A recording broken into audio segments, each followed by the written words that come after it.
Buenos días, hermanos. Dios les bendiga. Vamos a iniciar con nuestro servicio del día de hoy. Hoy es un día especial.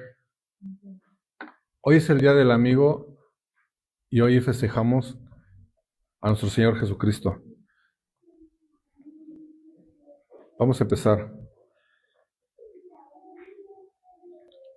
Primero, como dice, ese Día del Amigo por fe y milagros para los que amamos, ¿sí? La fe. En la Biblia la fe y los milagros están relacionados. Los milagros a menudo se manifiestan a través de la fe, y la fe, a su vez, puede ser fortalecida o incluso suscitada por milagros. La Biblia presenta numerosos ejemplos de cómo la fe en Dios y en sus promesas conduce a la manifestación de lo sobrenatural, y cómo los milagros pueden ser testimonio del poder y la gracia divina. La Biblia muestra que la fe a menudo precede a los milagros. La fe es la confianza en Dios y su poder. Esta confianza puede abrir la puerta para que Dios obre de manera sobrenatural. También nos presenta varios ejemplos que con gran fe, que a pesar de no experimentar milagros visibles, mantuvieron su confianza en Dios. Esto muestra que la fe no se basa únicamente en la experiencia de lo milagroso, sino en la confianza en el carácter de Dios. En la Biblia, la fe se define como la certeza de lo que se espera y la convicción de lo que no se ve. Eso lo vemos en Hebreos 11:1. Es una creencia profunda en Dios, incluso cuando no se puede percibir con los sentidos, y es esencial para agradar a Dios y tener una relación con Él. La fe no es simplemente una creencia pasiva, sino que implica una acción y un poder que nos impulsa a actuar basados en nuestra creencia. Aquí hay algunos puntos claves sobre la fe en la Biblia. Fe como certeza y convicción. La fe no es una esperanza vaga o una ilusión, sino una certeza basada en la revelación de Dios y sus promesas. La fe es un regalo de Dios. La fe es un don que se recibe por gracia, no por mérito propio. La fe es necesaria para agradar a Dios. La Biblia dice que sin fe es imposible agradar a Dios. La fe se fortalece por la palabra de Dios. Escuchar y estudiar la palabra de Dios ayuda a fortalecer nuestra fe. La fe se demuestra en acciones. La fe genuina se manifiesta en nuestras acciones, en nuestra obediencia a Dios y en la confianza que depositamos en Él. Tenemos varios ejemplos en la Biblia, nos presenta numerosos ejemplos de personas que demostraron gran fe, como Abel, Noé, Abraham, Moisés y Rahab. La fe tiene poder, la fe puede mover montañas, realizar milagros y transformar vidas. La fe puede ser probada, la fe es a menudo probada en situaciones difíciles, pero a través de la perseverancia podemos obtener la victoria. La fe en Jesucristo es fundamental para la salvación y para tener una relación con Dios. La fe es un tema central en la Biblia y es esencial para la vida cristiana. A través de la fe podemos acercarnos a Dios, experimentar su poder y recibir sus bendiciones. Ejemplos: la mujer que solo tocando el manto de Jesús sería sanada, y su fe fue recompensada con la curación. En la Biblia se destaca la fe de Abraham en varios pasajes, específicamente donde se narra su disposición a obedecer a Dios, incluso cuando no entendía completamente sus planes. Su fe se manifiesta en su obediencia, su confianza en las promesas divinas y su disposición a sacrificar lo más que amaba, como se ve en su disposición a sacrificar a su hijo Isaac. Por lo tanto, Abraham es un ejemplo clave de la fe para creyentes de diversas religiones, y su historia es un testimonio del poder de la confianza en Dios y la obediencia de su voluntad. Por eso se le conoce como el padre de la fe. También tenemos los milagros, que son actos sobrenaturales realizados por Dios o a través de personas con su poder que desafían las leyes naturales y demuestran el poder divino. Estos actos se consideran intervenciones directas de Dios en el mundo y son una parte integral de las narraciones bíblicas, específicamente en la vida de Jesús y en la historia de Israel. No siempre se manifiesta en milagros visibles. La confianza en Dios y en sus promesas sigue siendo fundamental para la vida cristiana. Jesús realizó numerosos milagros de sanación, como curar enfermos, paralíticos, ciegos y leprosos. Ejemplos incluyen la curación de la suegra de Pedro y al ciego de nacimiento y a la resurrección de Lázaro. Jesús también expulsó demonios de personas poseídas, demostrando su poder sobre las fuerzas espirituales malignas. Se mencionan milagros como la multiplicación de los panes y peces, la caminata sobre el agua, la calma de la tormenta y la transformación de agua en vino. Jesús resucitó a la hija de Jairo, al hijo de la viuda de Naín y a Lázaro, demostrando su poder sobre la muerte. Dios también proveyó milagrosamente para su pueblo como la lluvia de maná y agua de la roca en el desierto y las multiplicaciones del aceite de la viuda. Los milagros a menudo servían para confirmar que Jesús era el Hijo de Dios y que tenía el poder de Dios. Los milagros de sanación y provisión revelan el amor y la compasión de Dios hacia su creación. Los milagros en donde Dios nos puede mostrar su poder y su milagro. Entonces, vamos a hacer una oración con una alabanza y pedirle al Señor que todo lo que ustedes desean, un milagro en su vida, que hoy sea el día, para que ustedes vean el poder de Dios. Vamos a orar. Oh Dios Todopoderoso, Creador del cielo y de la tierra, tú que eres el Maestro de los milagros y el guardián de nuestras vidas, me presento a ti con humildad y fe, Señor, implorándote la manifestación de tu poder sobrenatural en mi vida.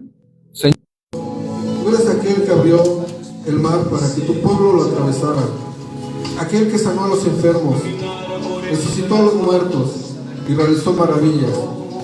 Más allá de la comprensión humana, hoy te pido, oh Dios, que despliegues tu poder milagroso en mi situación actual.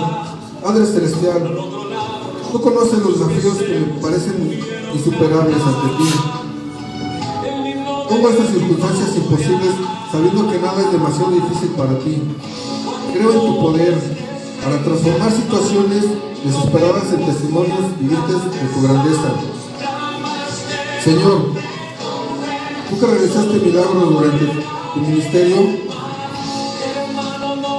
acudo a ti, que tu amor infinito y tu compasión sin límites toquen mi vida de manera extraordinaria. Que el milagro que busco sea una manifestación de tu gracia y tu plan perfecto para mi vida. Penetra cada aspecto de mi situación, ilumina la oscuridad, disipa las dudas e inspira la fe. De tu poder creador actúa en mi vida, transformando lo imposible en posible para la gloria de Dios.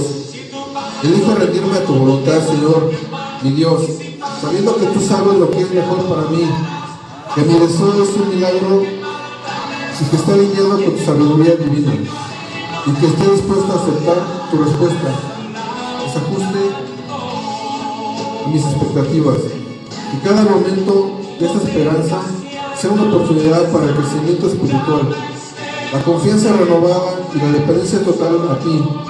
Que mis ojos permanezcan fijos en ti, incluso cuando arrecie la tormenta, pues creo que tú eres la calma en medio de la tormenta. Señor, mi Dios, hoy me acerco a ti con un corazón lleno de devoción, para agradecerte por tu amor, por tu bondad y por cada maravillosa cosa que tú me brindas. Gracias porque aunque en mi vida existen algunas dificultades, tú siempre me das tu amor. Siempre hay un plato de comida en mi mesa. Me acompañas en mis luchas y me permites vivir con la confianza de que muy pronto veré la luz en medio de la oscuridad. Amado Dios, yo confío en tu poder y en tu misericordia. Es por eso que en esta oración quiero entregarte mi vida, todos los planes y las soluciones que tengo, para que tú me guíes y me acompañes y me ayudes a alcanzarlas. Por favor, No dejes que me derrumbe ante la adversidad. Ilumíname e incluso aquellos que me han hecho daño, ayúdame a tomar las mejores decisiones en beneficio de todos. Señor, te suplico que me des fe, paciencia y sabiduría para poder comprender cada una de las situaciones que están sucediendo. Tú mejor que nadie conoces mi vida, mis luchas, mis angustias y mis necesidades.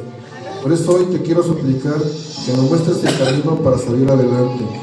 Que seas mi escudo, protector y que me ayudes a alcanzar aquel milagro extraordinario que tanto anhelo para mi vida. Te pido que me cubras con tu manto y que sea tu mano portentosa la que cambie mis lágrimas por sonrisas, las tristezas por alegrías y los problemas por bendiciones. Proclamo tu grandeza, tu nombre y el poder de tu amor. Que este milagro sea una fuente de testimonio de tu nombre y una oportunidad para compartir la maravillosa Usted ha gracia de tu visto amor. que es parte de lo que Jesús de Nazaret hace a través de una dinámica. Es un ambiente espiritual que usted y yo no podemos mirar. Realmente nada más se ve la persona, el físico, el hombre, la mujer, pero atrás y alrededor de eso hay un ambiente espiritual donde están los ángeles de Dios, donde está el Espíritu de Dios, pero donde también están las fuerzas de las tinieblas queriendo causar daño, perturbar, hacer algún mal a una persona. Y es donde se influye tanto el ambiente espiritual de Dios como el ambiente espiritual de las tinieblas, y uno queda en medio.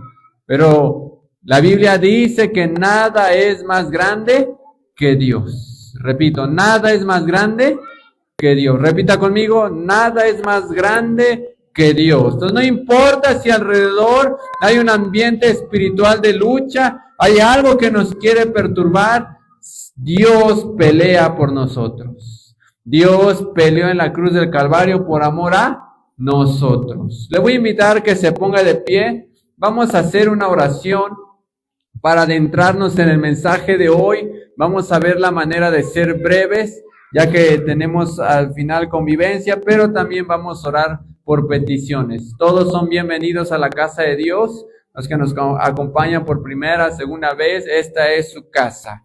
Voy a invitarle que levante sus manos, cierre sus ojos y oremos. Soberano Señor, Dios todopoderoso, Dios grande en misericordia y tardo para la ira. En esta hora, Señor, nos presentamos delante de ti y te damos, Señor, gracias. Gracias, Señor, por la vida que nos prestas. Gracias, Señor, por la vida que nos concedes, por tu bondad, tu misericordia que son nuevas cada mañana.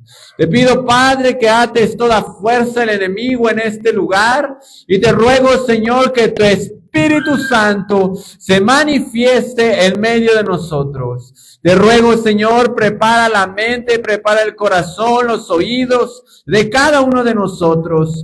Prepara, Señor, nuestro espíritu a tu palabra. Te ruego, Padre, habla a través de este barro y que fluya la escritura a través de la palabra, Señor, y que tu Espíritu Santo, Señor, añada en nosotros entendimiento. Todo esto, Señor, te lo ruego en el nombre de Jesús. Gracias, Señor, por la adoración.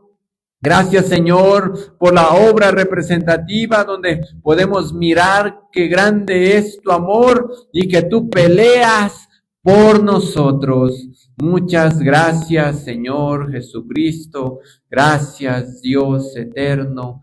Amén. Dígale al que tiene al lado, Dios te ama. Amén. Y así puede sentarse y ocupar su lugar unos momentos. Jesús de Nazaret, cuando vino a la tierra, vino en un momento difícil para el pueblo de Israel. Cuando Él vino hace 2020 años, 25 años, 2025 años tiene que vino Cristo. Él vino, pero Israel se encontraba en un momento difícil. Israel era una ciudad y la ciudad prometida era un pueblo de Dios. Pero aun cuando era un pueblo de Dios, Israel se encontraba en un momento crítico. No sé cuántos de aquí hemos pasado diferentes problemas y enfermedades, diferentes situaciones en la familia, en el hogar, pero hay momentos muy difíciles. Israel estaba cruzando todo el pueblo esa situación, había enfermedades, había leprosos, había ciegos, había personas que de nacimiento nacían sin poder oír, sin poder hablar. La medicina no había avanzado como hoy en día. Hoy en día alguien está enfermo, va al doctor, lo inyectan, lo internan y esperan que se mejore. La ciencia ha avanzado para que una persona se pueda recuperar. Pero en aquellos años no era así. En aquellos años una persona por una fiebre severa se podía morir. Israel se encontraba en este momento de enfermedad. Israel se encontraba en un momento de pobreza. Porque aparte de que no había mucha economía, dice la Escritura que ellos eran esclavos. Eran esclavos de Roma y tenían que estar pagando impuestos. Mire, todos los que alguna vez han comprado en algún súper no le preguntan, pero todos pagamos impuestos. Y no le preguntan si usted lo quiere o no paga. Pero Israel no solamente era un impuesto pequeño, sino que era un impuesto que aparte del que ellos pagaban como ciudad, tenían que abonar más para Roma. Entonces tenían un problema en su economía, tenían un problema en su enfermedad. Y no solamente paramos eso. Ahora también tenían un problema espiritual, porque dice la Biblia que había personas que estaban endemoniadas. ¿Qué quiere decir eso? Que había brujería, que había santería, que esto. Y uno dijera, bueno, tenían enfermedades, tenían situaciones espirituales, padecían en su economía, y no solamente eso, dice la Escritura que la empatía y el amor al prójimo se había perdido. ¿Qué quiere decir eso? Que cuando miraban a alguien mal, en vez de ayudarlo, lo criticaban, lo juzgaban, tal vez lo pisoteaban y no lo ayudaban. No había ya ni amor al prójimo, no había alguien que lo ayudara, se había perdido la empatía. Y no solamente eso, para rematar, había un grupo especial de sacerdotes que su trabajo era ayudar y ministrar la palabra de Dios. Pues ese grupo de sacerdotes, dice la Escritura, que en vez de ayudar al pueblo, llegar a un extremismo donde se había vuelto un religiosismo, en vez de ayudar a través de la palabra de Dios. Todo esto cruzaba el pueblo de Israel cuando vino Jesús. No tenían a dónde ir, no tenían una solución. No era como hoy en día que si usted está pasando algún problema, ¿qué le decimos? Haga oración. ¿No es verdad? ¿Qué le decimos hoy en día? ¿Tienes un problema? Haz oración. Busca a Dios. Lee la Biblia. Y por último le dicen, ve a la iglesia. ¿No es verdad? O sea, buscamos una ayuda. En aquel día, pues si le decían, ve a la iglesia, el sacerdote solamente le iba a decir, no, mira, tú estás mal, tienes que portarte bien, hacer esto, y no los ayudaban. No había quien los ayudara. Dice la Biblia, le voy a leer la Escritura y usted la puede leer. Voy a ir leyendo algunos pasajes bíblicos para no demorar tanto. San Mateo 15, 29 y 31. Dice así. Pasó Jesús de allí y vino junto al mar de Galilea, y subiendo al monte se sentó allí, y se le acercó mucha gente enferma que traían consigo a cojos, ciegos, mudos, mancos y otros muchos enfermos, y todos los pusieron a los pies de Jesús y los sanó.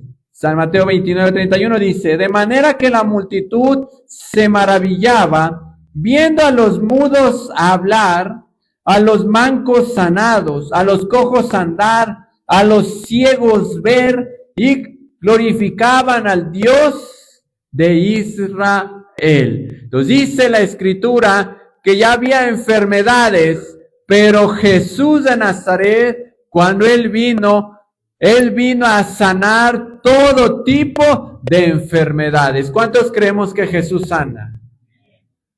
Hoy en día usted ve alguna película de Jesús y ve que Jesús está sanando a alguien y dice, Jesús lo sanó, Jesús sanó a un ciego, Jesús sanó a un cojo, Jesús levantó a una persona que era prácticamente muda de nacimiento, etcétera. Y dice que cuando Jesús vino, Él comenzó a sanarlos a todos. multitud de personas se le agrupaban porque Jesús los estaba sanando. Pero hoy en día, ¿qué sucede? Que algunos dicen que ya no sana Jesús, que Jesús sanó hace 2000 años, pero hoy en día ya no sigue sanando. La Escritura no dice así. La Biblia dice que si tú crees en el Señor Jesucristo, impondrás tu mano sobre los enfermos y sanarán.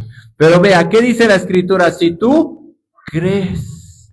Jesús les decía, conforme a tu fe será hecho. Hubo una mujer que tenía 12 años de flujo de sangre, 12 años en un periodo, se había acabado su dinero, ya no estaba, la Biblia dice que el religiosismo era tal que si alguien se le acercaba, se consideraba impuro, no la podían tocar, pero ella dijo, si toco el borde del manto de Jesús, quedaré sana.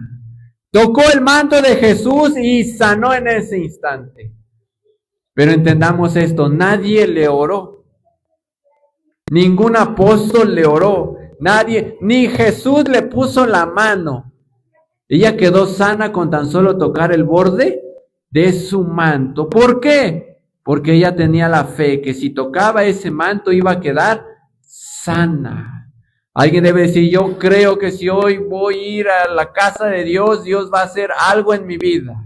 Dios me va a sanar, Dios me va a liberar, porque es a través de la fe. Repito, toda sanidad es a través de la fe.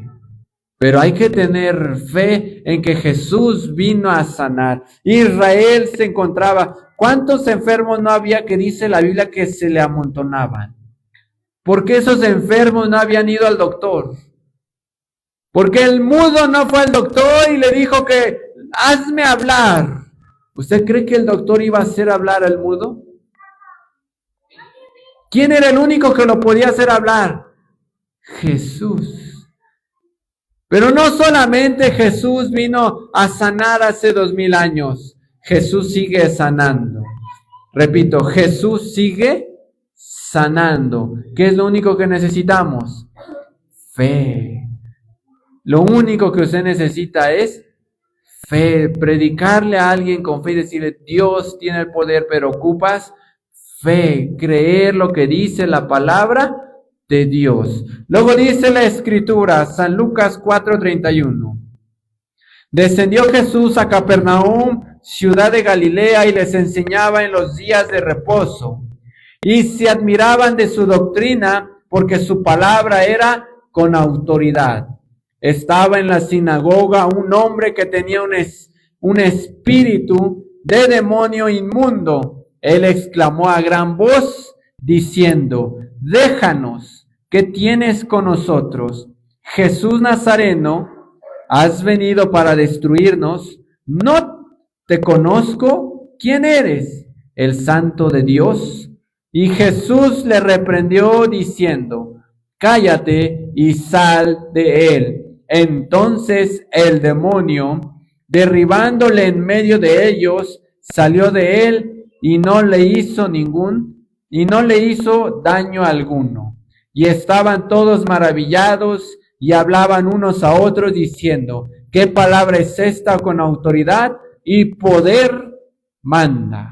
Dice la Escritura que el poder de Dios, Jesús de Nazaret, le pusieron a una persona que era muda, pero que tenía un demonio. Dice la Escritura que Jesús le hizo la oración y le dijo al demonio que saliera de ese cuerpo, y el espíritu inmundo salió del cuerpo y la persona quedó derribada y fue libre y sana desde aquel momento. Usted lo acaba de ver en la obra representativa. Hay un ambiente espiritual alrededor de nosotros.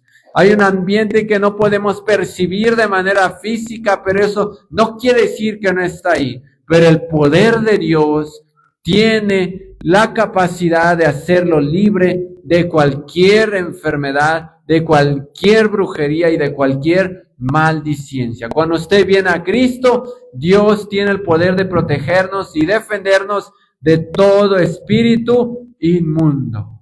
Y una vez que lo hace libre, la manera que uno pueda continuar libre es siguiendo a Cristo. Porque a veces pasa que alguien es libre, pero no continúa buscando a Dios, después ese espíritu vuelve y vuelve a querer perturbar. Es como el que dice por ahí, ¿no? Normalmente cuando alguien va perdiendo, se va y dice, pero voy a regresar, y no voy a regresar solo. Y como vio que le ganaron 1-1, se va y de a rato viene, pero con toda la banda. Y ahí van 10.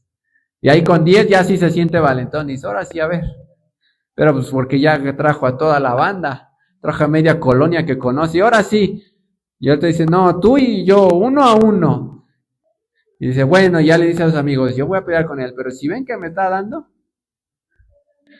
ahí éntrenle ustedes también, porque... Entonces dice la Escritura que si usted está con Dios, no importa cuántos quieran venir, Dios lo va a defender. Tenemos quien nos defiende, pero tenemos que caminar con Él. Repito, si caminamos con Cristo, tenemos quien nos defiende. Si no caminamos con Cristo, no va a estar ahí Cristo para defendernos. ¿Cuántos queremos que Cristo nos defienda? Entonces Israel se encontraba en enfermedad, Israel se encontraba en prisiones espirituales. Dice la Escritura, San Marcos 15, 1-4. Entonces se acercaron a Jesús ciertos escribas y fariseos de Jerusalén, diciendo, ¿por qué tus discípulos quebrantan la tradición de los ancianos? Repita conmigo, tradición.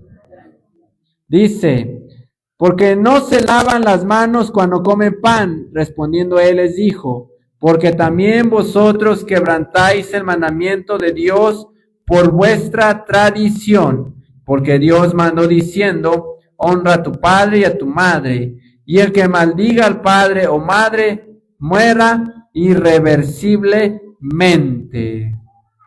Entonces dice la Escritura que había un religiosismo.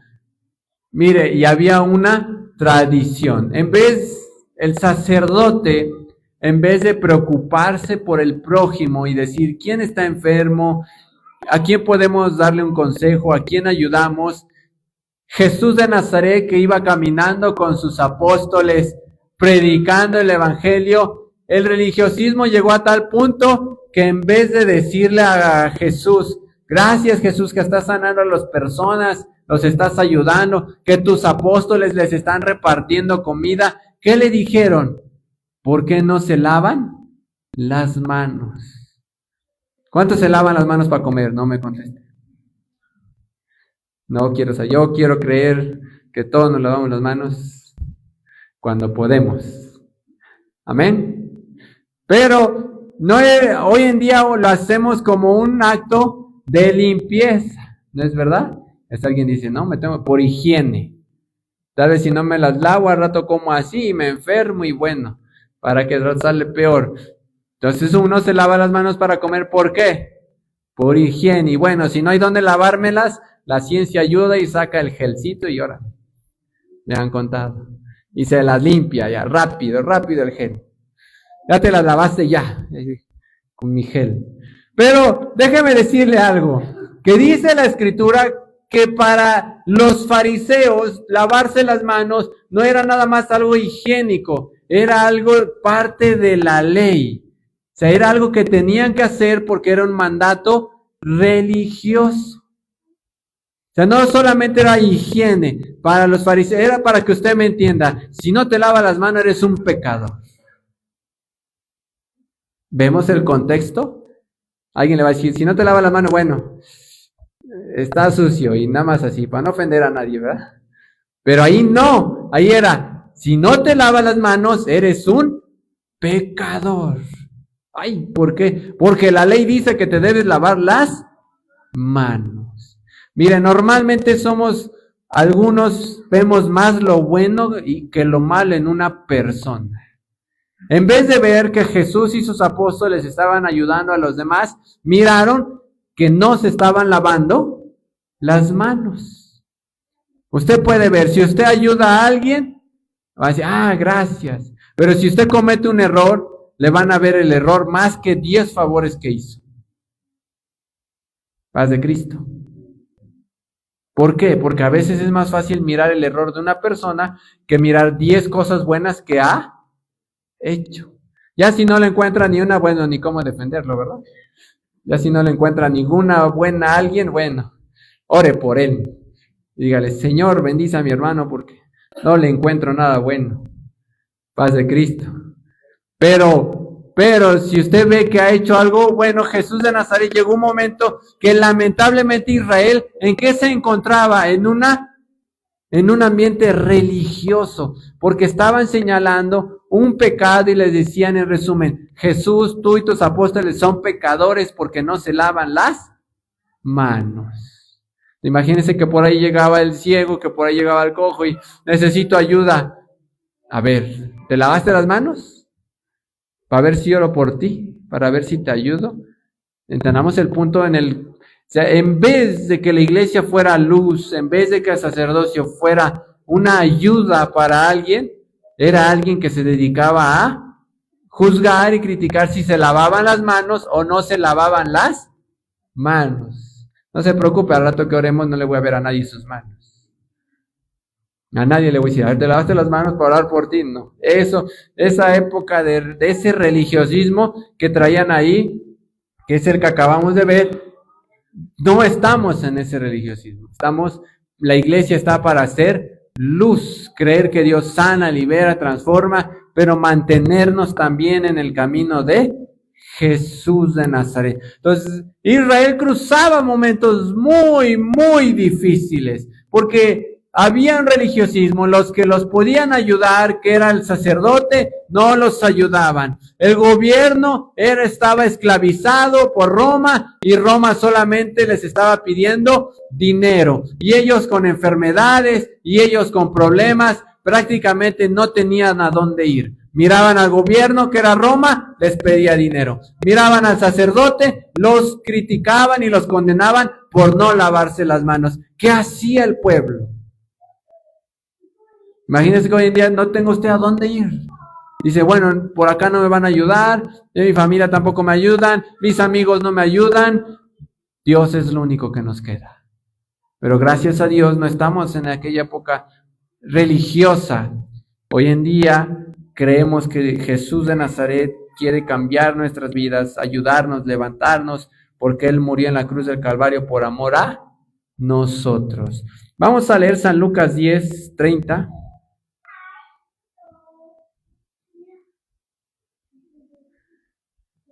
Dice, respondiendo Jesús dijo, un hombre descendía de Jerusalén a Jericó y cayó en manos de ladrones, los cuales le despojaron e hiriéndole se fueron, dejándole medio muerto. Aconteció que de camino un sacerdote por aquel camino y viéndole pasó de largo. Asimismo un levita, llegando cerca de aquel lugar y viéndole pasó de largo. Entonces Jesús de Nazaret marca que había falta de empatía. Volvemos a lo mismo. El sacerdote que estaba para ayudar, no ayudaba. El levita que estaba para ayudar, no ayudaba. Dice que a alguien lo golpearon, dice que a alguien lo dejaron tirado. ¿Y cómo lo dejaron? Medio muerto. O sea, no solamente fue un ojo morado. Dicen, por ahí un ojo morado se me quita, hasta se lo maquillan, ¿no? Con el tiempo. Pero dice que estaba medio muerto. Y los que tenían el deber de extender la mano o dar un ejemplo, que era el sacerdote y era el levita, ¿qué hicieron? Pasaron de largo. ¿Cómo estaba Israel en este momento? Que había tanta enfermedad, que había tantos endemoniados, porque Jesús se echó fuera muchos espíritus. Ellos creían en Dios, que es su Dios, mi Dios, el que creó el cielo y la tierra, pero no tenían quien los ayudara. No había quien les sanara, no había quien les extendiera la mano. Es más, no ni para hacerle una oración de sanidad, porque eso todavía no existía, sino para ayudarle y decirle, a ver, ¿quién te golpeó? ¿Quién te dejó medio muerto? Te voy a levantar. Dice la Biblia que el que lo hizo fue un único hombre, que era un samaritano. Fue el único que lo ayudó y lo levantó. Por último, vamos a leer, me estoy yendo un poco rápido, San Juan 2:3. dice, miramos que están pasando también problemas ellos, dice, vamos a leer el primer milagro que hizo Jesús. Y faltaba el vino, la madre de Jesús le dijo, no tienen vino. Jesús le dijo, ¿qué tienes conmigo, mujer? Aún no ha venido mi hora. Su madre le dijo a los que servían, haced todo lo que os dijeren. Y estaba allí 6 tinajas de piedra para agua, conforme al rito de la purificación de los judíos. Eso era una tradición. En cada una de las cuales cabían 2 o 3 cántaros. Jesús les dijo, llenad estas tinajas de agua, y las llenaron hasta arriba. Entonces les dijo, sacad ahora y llevadlo al maestresala. Y se lo llevaron. Cuando el maestresala probó el agua hecha vino, sin saber él de dónde era, aunque lo sabían los sirvientes que habían sacado el agua, llamó al esposo y le dijo, todo hombre que sirve primero el buen vino, y cuando ya han bebido mucho, entonces el inferior, mas tú has reservado el buen vino hasta ahora. El primer milagro que registra la Biblia no es un enfermo, no es un endemoniado. El primer milagro que la Biblia registra es en una fiesta. Paz de Cristo. ¿Dónde es? En una fiesta. Y es un milagro económico. ¿Por qué? Porque lo que se acabó en la fiesta fue el vino. Mire que una fiesta se hacen muchas compras, muchos preparativos, pero algo que no sale tan barato es el vino. Pregúntenle a algunos que han hecho algunas fiestas con vino.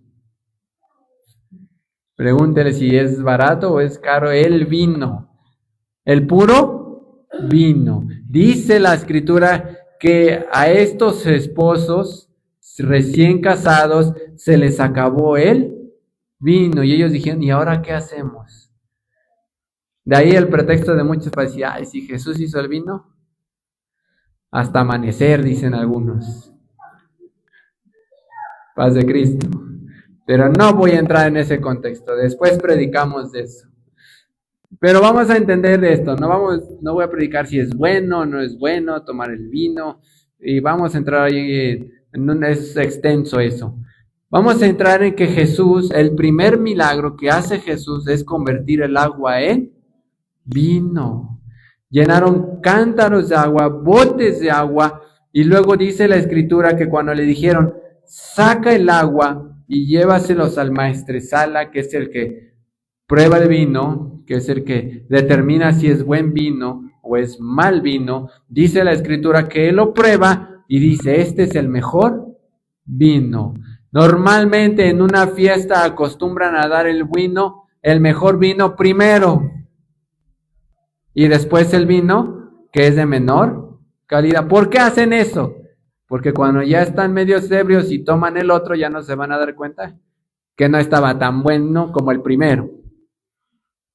¿Sí? Entonces, por eso, ¿cuál era la estrategia de las fiestas? El mejor vino, sácalo primero. Ya que estén medios happy, dice por ahí, les das el otro. El que no es tan bueno, ya no se van a dar cuenta, ya están algo tomados de vino. Entonces dice la Escritura que cuando Jesús hace el vino y lo prueba el maestresalas, él dice, este es el mejor vino. Dice, ¿por qué lo han dejado al final si normalmente lo dejan al principio? ¿Qué quiere decir eso? Que cuando Jesús convirtió el agua en vino, no fue cualquier vino, fue un buen vino. Pero hoy en día, imagínense dónde hubieran estado los religiosos sacerdotes. Ay, Jesús, y en una fiesta hizo vino. ¿Por qué, Jesús? A ver, y luego vino.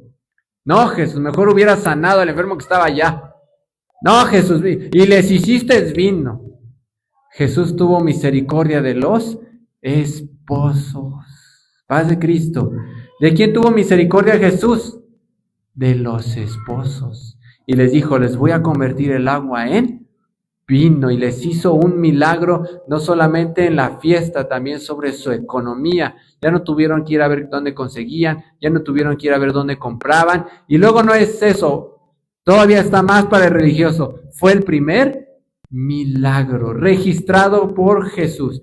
De hecho, fue tan primero que María le dijo, ayúdales Jesús. Y dijo Jesús, no, todavía no, porque no es mi tiempo. Por favor, ayúdales. Y ayudó a los esposos. Y fue en una fiesta. Para acabarla, diré por ahí religioso. Fue en una fiesta. O sea, no fue ni en un culto, en un día del amigo, no fue ni en una campaña, no, fue en una fiesta. ¿Qué hizo Jesús en una fiesta? Les convirtió el agua en vino. ¿Qué quiero que entendamos con esto? Porque ya vamos a ir llegando a la conclusión. Jesús de Nazaret, al hacer este milagro de convertir el agua en vino, hizo un milagro económico en la familia. Hizo un milagro económico en ese matrimonio que recién iba a empezar una vida, que recién iban a formar una familia. Les ayudó y les mostró que Él era el Mesías y ayudó a ese matrimonio. Así que si alguien se va a casar, pídale a Dios. ¿Qué tal y le convierte el agua en paz de Cristo? Dice por ahí el casado, no, ya no, bueno, para las 10, para el aniversario de 10, para las de plata. Ya sabe usted, si no alcanza, tiene a Jesús como su ayuda. Paz de Cristo. Israel estaba en un momento muy difícil, pero Jesús de Nazaret vino a ayudarlos. Hoy usted mira hacia su alrededor y miremos cómo se encuentra nuestro país, cómo se encuentra la sociedad.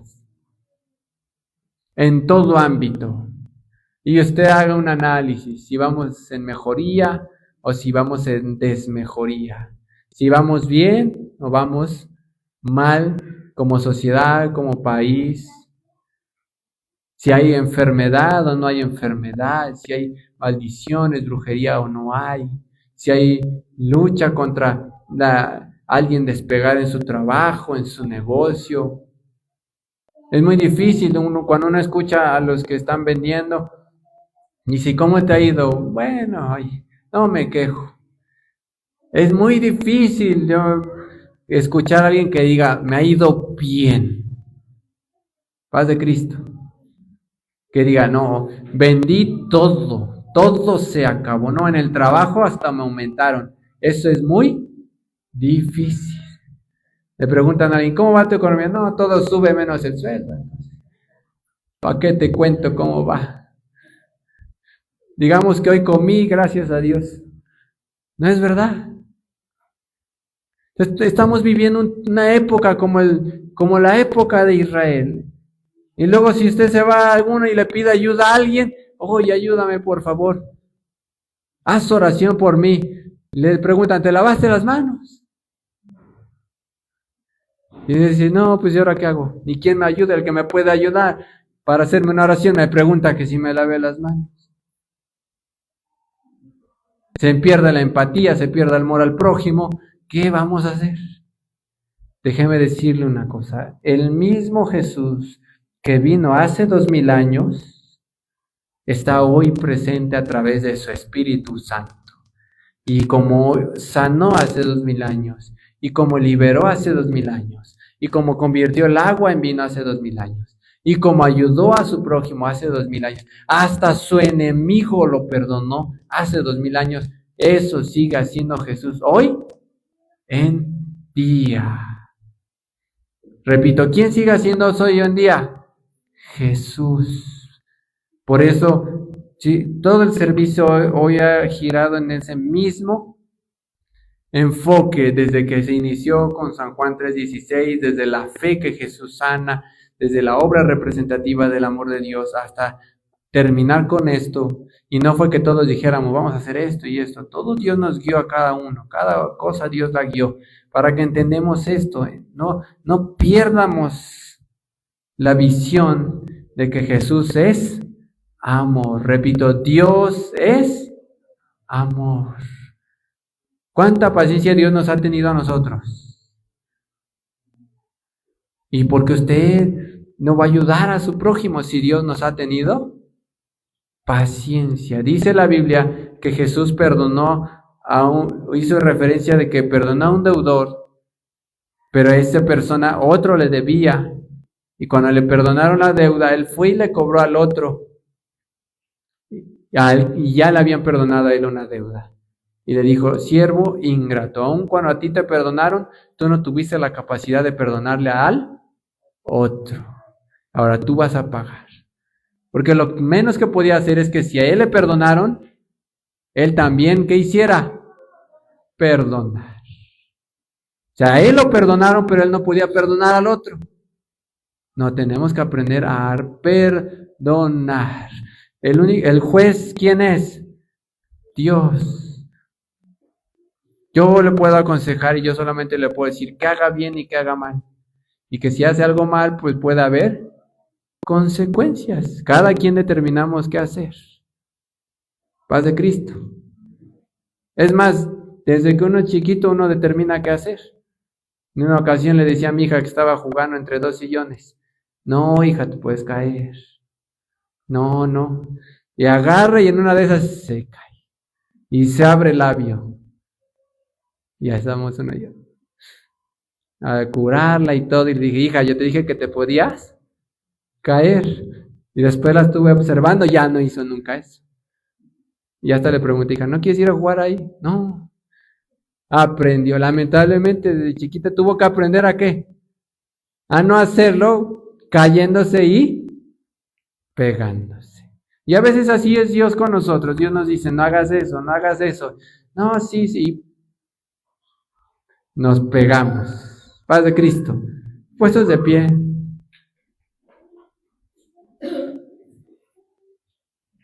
La palabra de Dios nos guía para que no cometamos errores, para que tomemos buenas decisiones, para que nuestra vida sea mejor, para que usted disfrute de su familia, para que usted disfrute de su esposo, de su esposa. Pero hoy el contexto de este mensaje es que ¿a qué vino Jesús? A sanar, a liberar, a perdonar, a bendecir, a prosperar. A todo eso vino Jesús.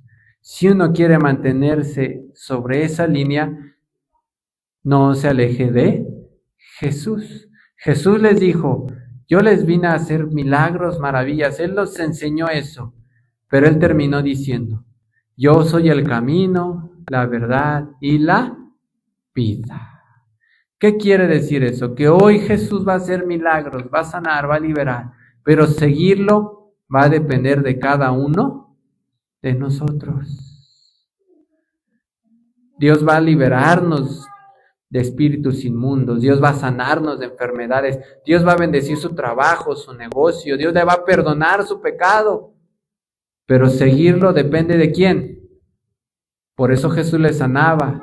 A multitudes sanaba, a multitudes hacía de milagros. A nadie le negó un milagro. Repito, a nadie le negó un milagro. Lea toda la Biblia y a nadie le negó ningún milagro. Y eso lo digo porque lamentablemente me ha tocado hoy en día ver quienes han pedido. Y a mí sí como que me entró el celo y yo creo que hasta por eso les voy a sacar. A alguien le pidieron, oiga, ore por mí. En una congregación, una visita, le pidió al pastor que orara por ella y él le dijo que no, que iba a ver porque iba a pedir a Dios dirección. Y no le oró. Y me puse a leer en toda la Biblia a ver si a alguien Jesús le había negado una oración y nunca lo encontré. Nunca encontré.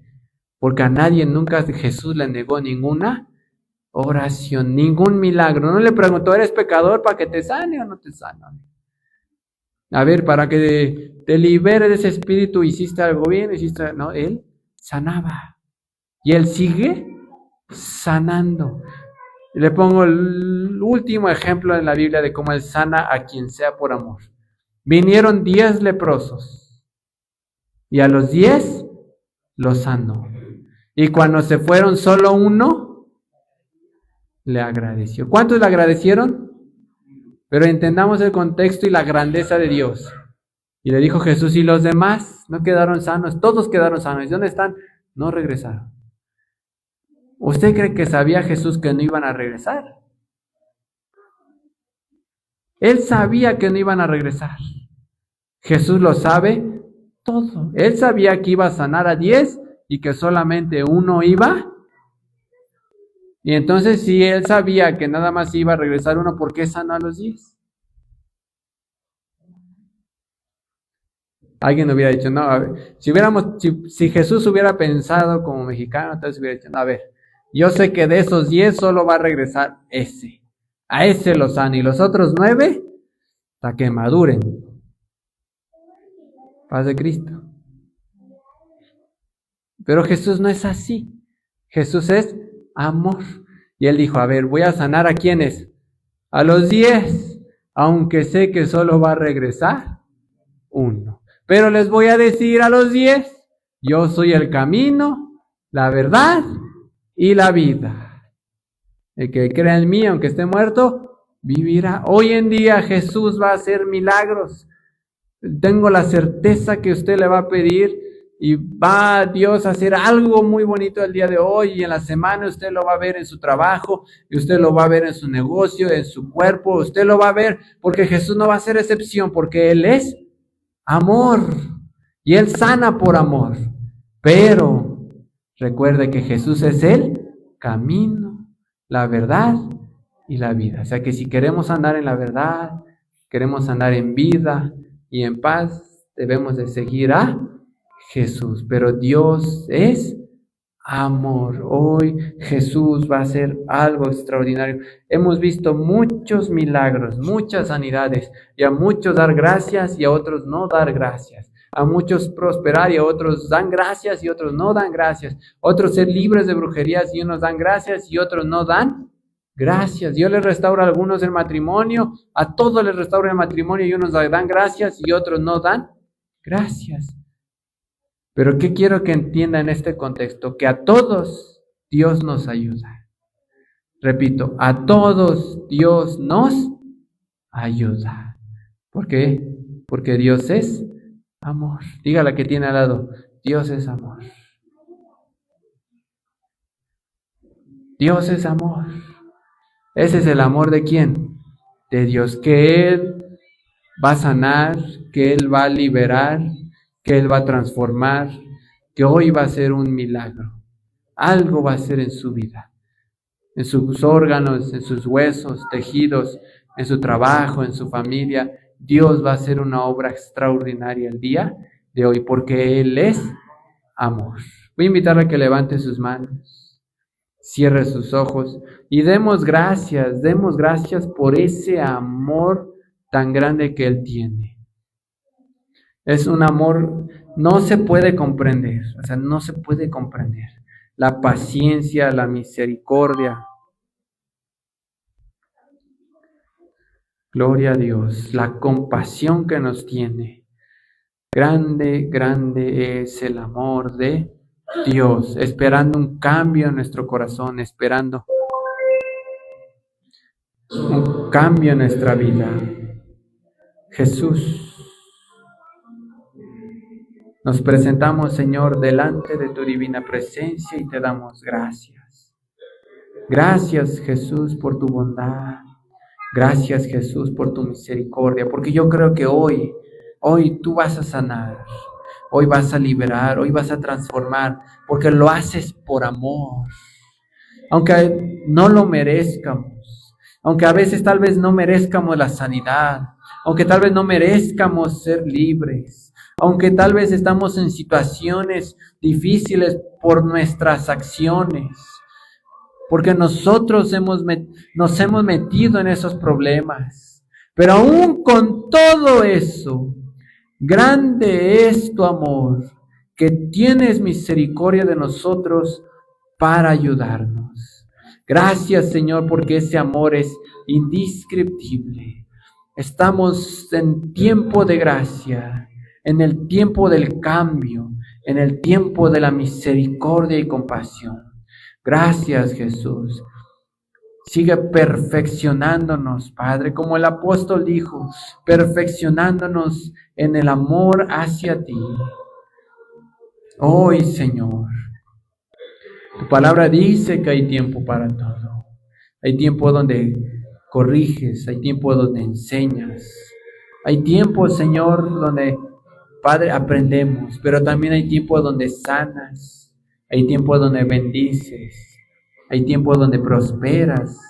Hay tiempo donde enriqueces. Gracias, gracias, Jesús. Bueno eres, Jesús. Hoy te pido, Señor, sana las enfermedades. Libera, Señor, toda opresión del enemigo.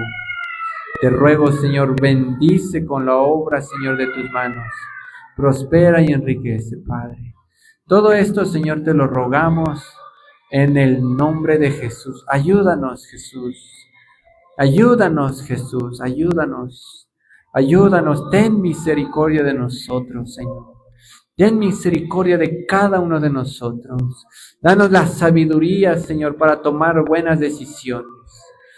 Ayúdanos para esforzarnos en todo lo que hagamos.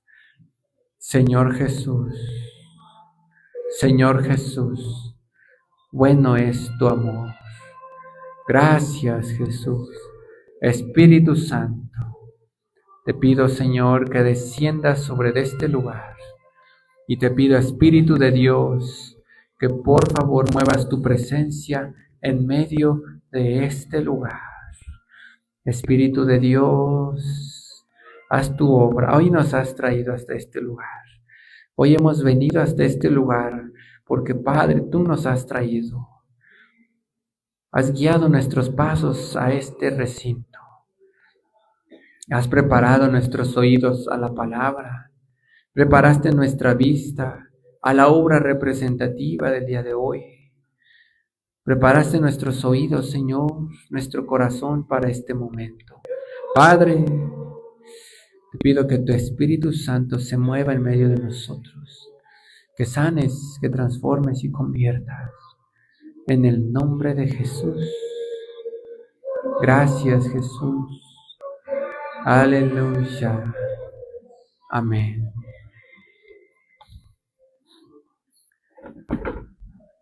Vamos a hacer oración por ustedes.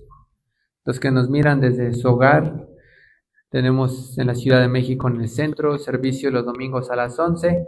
Si son de algún otro estado, vayan a una iglesia ahí y sigan a Jesús. Dios les bendiga.